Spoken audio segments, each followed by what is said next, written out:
We're going to return once more to the life of Abraham today, picking up one additional point from his life lessons that we can learn.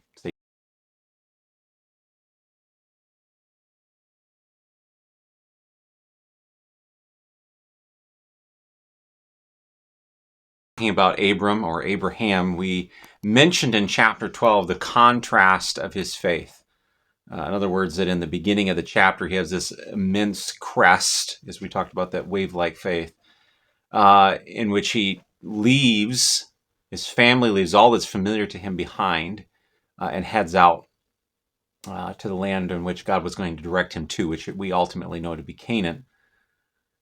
Then as a famine comes to the land, per the middle of chapter 12, verse 10, he ends up heading to Egypt. At this point in time, though, there's no direction from the Lord. It's just simply that he heads off to Egypt. And as we mentioned on Sunday, that ultimately ended up in a number of issues for him. Not only did he sin as he got there, but it led to his disobedience, and his sin ultimately led to further consequences for his family and in its relationships later on. As I was thinking on that a bit further this week, there was a phrase that the comedian Ken Davis, I remember years ago now, watching a video that he had, came across to my mind that he had mentioned something to the effect that many times we try to pull ourselves up by our own bootstraps. And he says the result, though, is not our redemption and our rescue as we do that, as we exert whatever power and cunning that we have, but rather what we end up with is broken bootstraps, broken hearts, broken lives. And we see that within the life of Abraham. That as he tries to solve this issue on his own, as he trusts in himself and reverts to himself first and foremost rather than God, he ends up with brokenness before him. Ends up with relationships that are chaotic, to say the least. That's resulted in, as we mentioned on Sunday, even chaos yet today between the descendants of both Ishmael and Isaac. And that just was, I kept pondering that in my mind this week of how many times do we turn to ourselves. Now, I'm not to say, I'm not advocating for a let go, let God kind of situation. But how many times do we turn to ourselves first and our strength to solve the problem rather than first and foremost to the Lord? How many issues, negative issues, do we face as a result of that?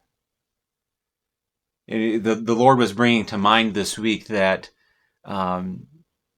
so many times within Scripture talks about the fact that He delivered, He redeemed, He saved.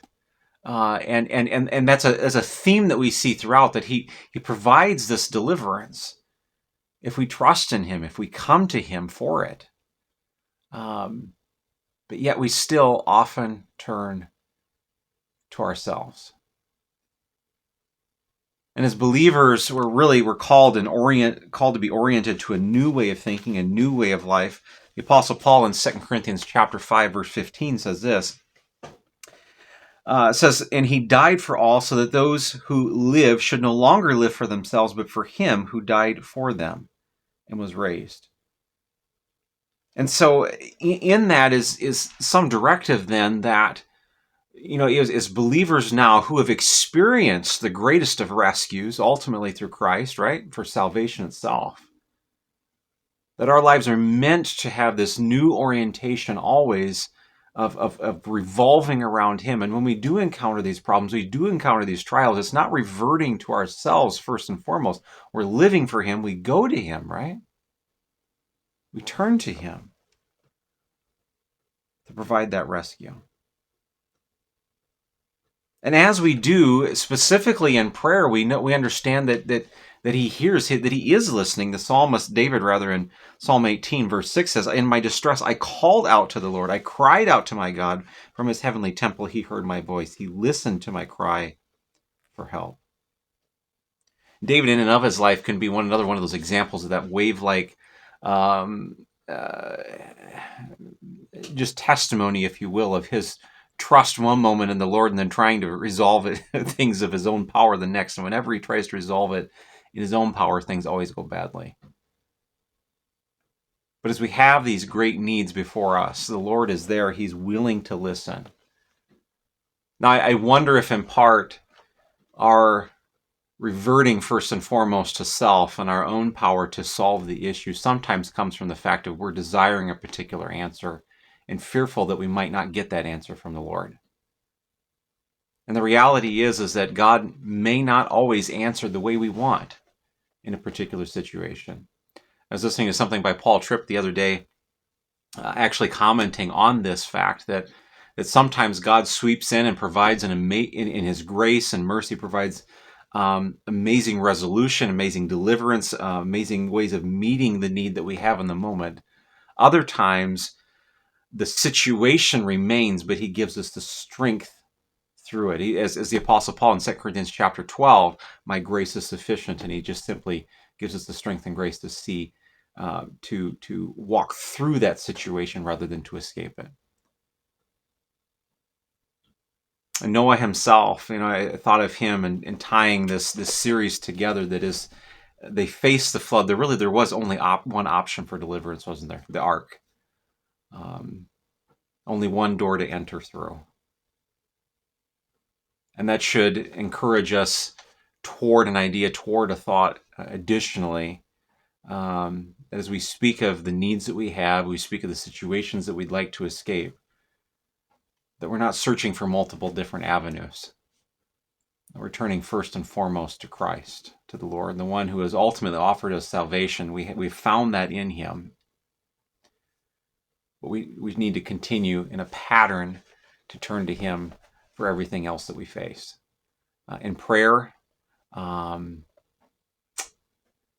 searching out the scriptures for the answers, being sensitive to the leading of his Spirit, rather than reverting first and foremost to self. As we read in Jeremiah, the heart is deceptive. And even our own hearts and minds lead us in ways that satisfy self rather than the Lord, and we often find ourselves in the chaos again that Abram did.